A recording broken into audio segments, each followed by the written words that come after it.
샬롬, 주님의 평강이 여러분과 함께하기를 기원합니다.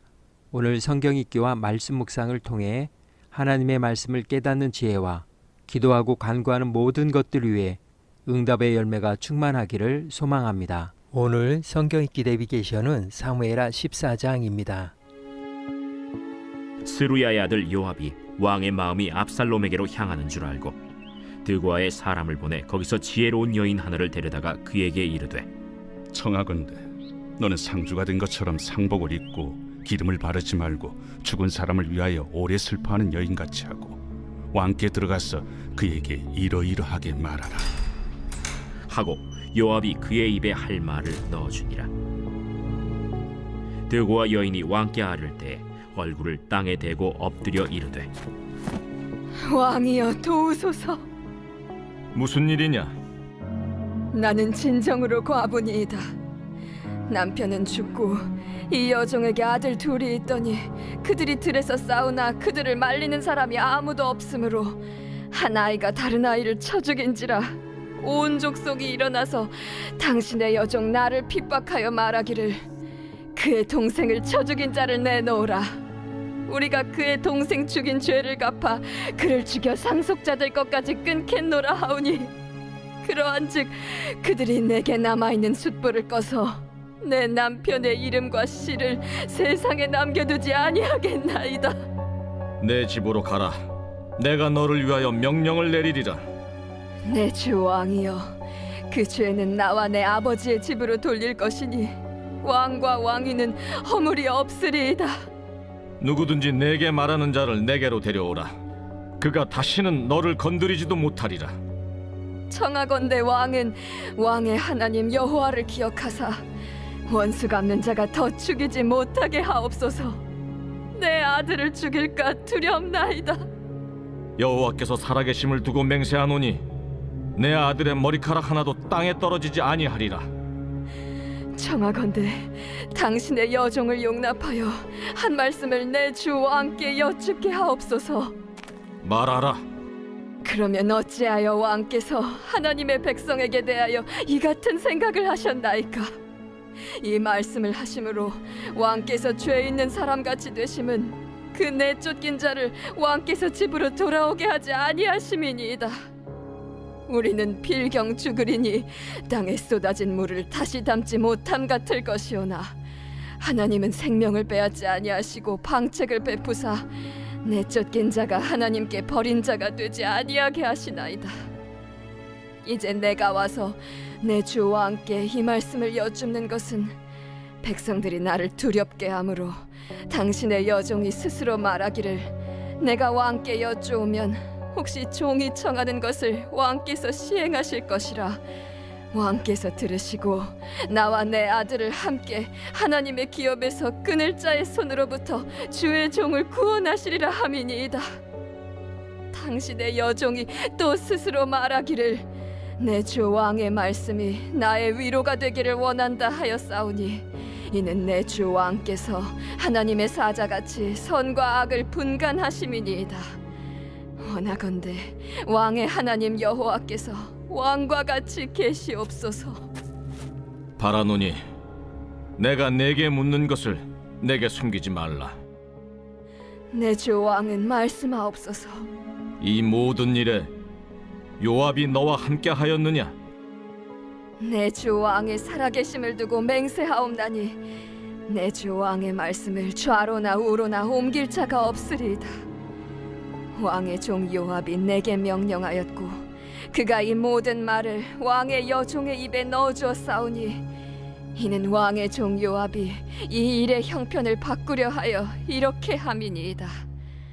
내 주 왕의 지혜는 하나님의 사자의 지혜와 같아서 땅에 있는 일을 다 아시나이다. 왕이 요압에게 이르되, 내가 이 일을 허락하였으니 가서 청년 압살롬을 데려오라 하니라. 요압이 땅에 엎드려 절하고 왕을 위하여 복을 빌고 요압이 이르되, 내 주 왕이여, 종의 구함을 왕이 허락하시니 종이 왕 앞에서 은혜 입은 줄을 오늘 아나이다. 요압이 일어나 그술로 가서 압살롬을 데리고 예루살렘으로 오니 왕이 이르되, 그를 그의 집으로 물러가게 하여 내 얼굴을 볼 수 없게 하라. 압살롬이 자기 집으로 돌아가고 왕의 얼굴을 보지 못하니라. 온 이스라엘 가운데에서 압살롬같이 아름다움으로 크게 칭찬받는 자가 없었으니 그는 발바닥부터 정수리까지 흠이 없습니다. 그의 머리털이 무거움으로 연말마다 깎았으며 그의 머리털을 깎을 때 그것을 달아본즉 그의 머리털이 왕의 저울로 200세겔이었더라. 압살롬이 아들 셋과 딸 하나를 낳았는데 딸의 이름은 다말이라. 그는 얼굴이 아름다운 여자더라. 압살롬이 이태 동안 예루살렘에 있으되 왕의 얼굴을 보지 못하였으므로 압살롬이 요압을 왕께 보내려 하여 압살롬이 요압에게 사람을 보내 부르되 그에게 오지 아니하고 또다시 그에게 보내되 오지 아니하는지라. 압살롬이 자기의 종들에게 이르되 보라, 요압의 밭이 내 밭 근처에 있고 거기 보리가 있으니 가서 불을 지르라.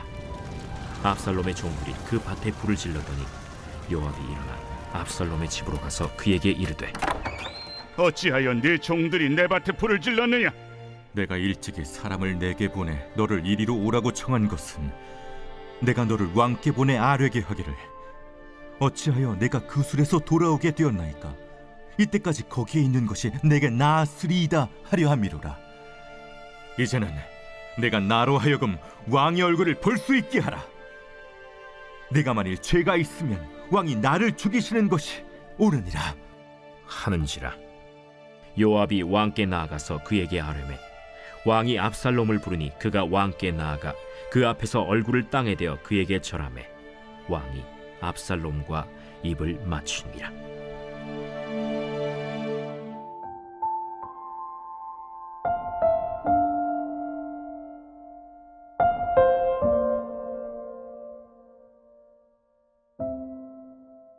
화해 조정.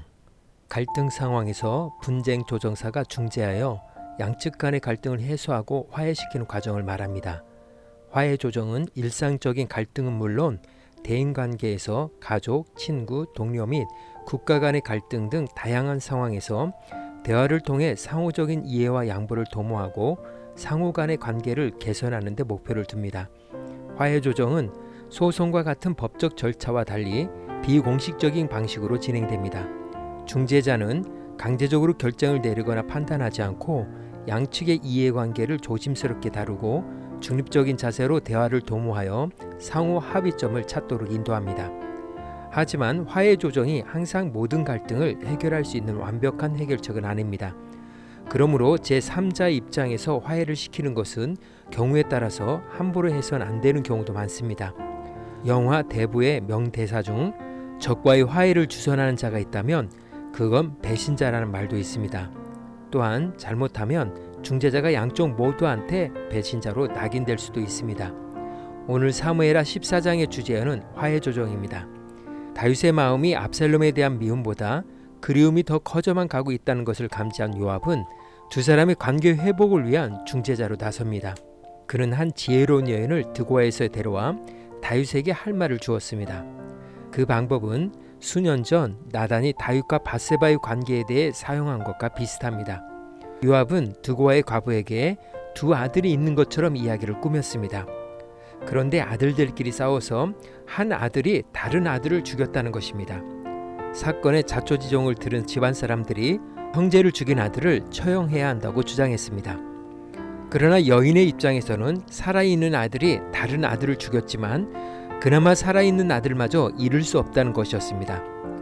그러나 왕께서 명령을 내려 친척들이 살아있는 아들의 손을 못 대도록 조치를 취해달라는 내용이었습니다. 압살롬이 암논을 죽였지만 압살롬을 죽일 수 없는 다윗의 처지를 잘 묘사하는 이야기였습니다. 그러나 다윗은 암논이 다말을 강간했을 때처럼 이번에도 그 어떤 판결도 내리지 못합니다. 드고아의 여인은 이러한 다윗의 패러다임을 바꾸려 하고 있습니다. 다윗이 일단 생각해보자 라는 반응을 보이자 그녀는 다윗으로 하여금 자신의 문제를 다른 관점에서 평가하고 현명한 판단을 내리도록 설득했습니다. 그녀의 지속적인 설득에 드디어 왕이 확답을 했습니다. 여호와의 살아계심을 두고 맹세하노니 내 아들의 머리카락 하나도 땅에 떨어지지 아니하리라. 왕의 확답을 받고도 여인은 물러나지 않았습니다. 드디어 자신이 찾아온 본래 목적을 말하기 시작했습니다. 나단과 같이 이 여인도 지금까지 내가 말한 것은 바로 당신의 이야기입니다 라고 밝혔습니다. 그리고 그녀는 다윗이 착각하고 있는 두 가지를 지적했습니다. 첫째, 이미 엎드러진 물이다. 그러므로 암논은 다시 살아 돌아오지 못한다는 것을 지적하며 그를 위해 뭔가를 해야 한다는 부담감을 씻어버리고 그의 죽음과 관련된 모든 것을 정리하라고 호소합니다. 둘째, 하나님은 내어 쫓긴 자라도 버림받지 않게 하신다. 여인은 원한을 품는 것은 결코 하나님이 기뻐하시는 일이 아님을 가르쳐줍니다. 하나님이 진정으로 좋아하시는 것은 내쫓긴 자를 원위치로 복귀시키는 것입니다. 그러자 다윗은 긴 잠에서 깨어나듯 조금씩 현실을 보기 시작합니다. 그리고 이 모든 것이 요압이 꾸민 이름을 인식하고 요압을 그슬로 보내 압살롬을 데려오도록 했습니다. 압살롬을 예루살렘으로 데려오는 데는 성공했지만 서로를 화해시키는 것은 별개의 문제였습니다. 다윗이 압살롬을 만나기를 거부한 것입니다. 3년이라는 시간이 흐르며 사건이 잊혀지는 듯 했지만 마음의 상처는 아직 아물지 않았던 것입니다. 이러한 일은 없었던 일처럼 여긴다고 잊혀지거나 상처가 아물지 않습니다. 다윗은 최소한 한 번은 압살롬을 만나서 그가 암논을 살인한 일에 대해 문책하고 어떤 형태로든 그의 행동에 책임을 묻고 징계했어야 후유증이 남지 않게 됩니다. 그러나 다윗이 칼을 뽑아야 할 때 칼을 뽑지 않자 훗날 압살롬이 다윗에게 칼을 들이댑니다. 문제는 다윗이 압살롬 만나기를 거부하는 시간이 길어질수록 아버지에 대한 압살롬의 원망과 분노도 커진다는 점입니다. 그렇게 2년이라는 세월이 흘렀습니다. 돌아오기만 하면 곧바로 아버지가 자신을 만나줄 것으로 기대했지만 다윗의 마음은 여전히 닫혀 있었고 창살 없는 감옥에 갇혀 있는 듯한 현실에 압살롬의 마음은 초조해졌습니다. 그는 이 일에 대해 아버지 다윗을 만나 속히 일단락짓고 싶었습니다. 그래서 요압에게 아버지를 만날 수 있도록 2번이나 사람을 보내 주선을 부탁했으나 거절당하자 분노하여 요압의 보리밭에 불을 질렀습니다. 압살롬의 의도를 알아차린 요압은 드디어 5년 만에 부자상봉을 성사시켰습니다. 다윗이 압살롬에게 입을 맞추었지만 그를 용서하고 사랑하기에는 더 많은 시간이 필요해 보입니다. 나이지레아 속담입니다. 오른손으로 자식을 때릴 때는 왼손으로 자식을 껴안아라. 오늘 구약성경 읽기 내비게이션은 사무엘하 14장 화해조정이었습니다. 이 시간 기도의 자리로 나아갑니다. 두 아들 사이에 발생한 사건은 다윗에게 큰 아픔과 상처였습니다. 이 아픔을 요압이 화해시키려 했지만 성공하지 못했습니다. 우리의 진정한 화평이자 화해자는 오직 그리스도이십니다. 그리스도께서 우리를 아버지 하나님과 화해시키셨고 우리를 회복시키셨습니다. 말씀의 교훈을 생각하며 기도의 자리로 나아갑니다.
사랑의 하나님, 예수 그리스도를 통해 하나님과 우리의 관계를 회복시키시고 그리스도의 화해자로 부르신 것을 기억하며 복음의 화해자로 살아가게 하옵소서. 오늘은 이렇게 고백하며 나아갑니다. 주님 안에 참 평강이 있습니다. 예수님의 이름으로 기도합니다. 아멘. 이제 음악이 마칠 때까지 자유롭게 기도합니다.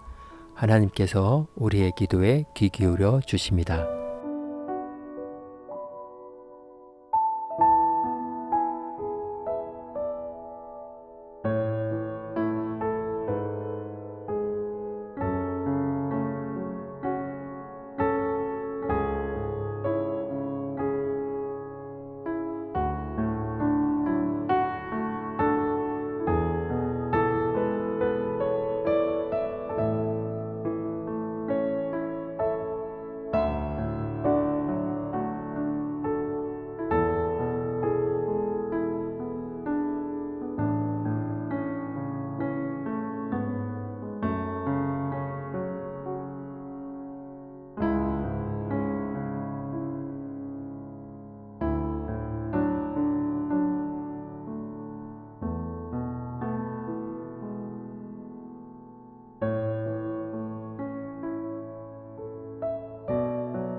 우리의 기도를 들으신 하나님께서 오늘도 동행하십니다.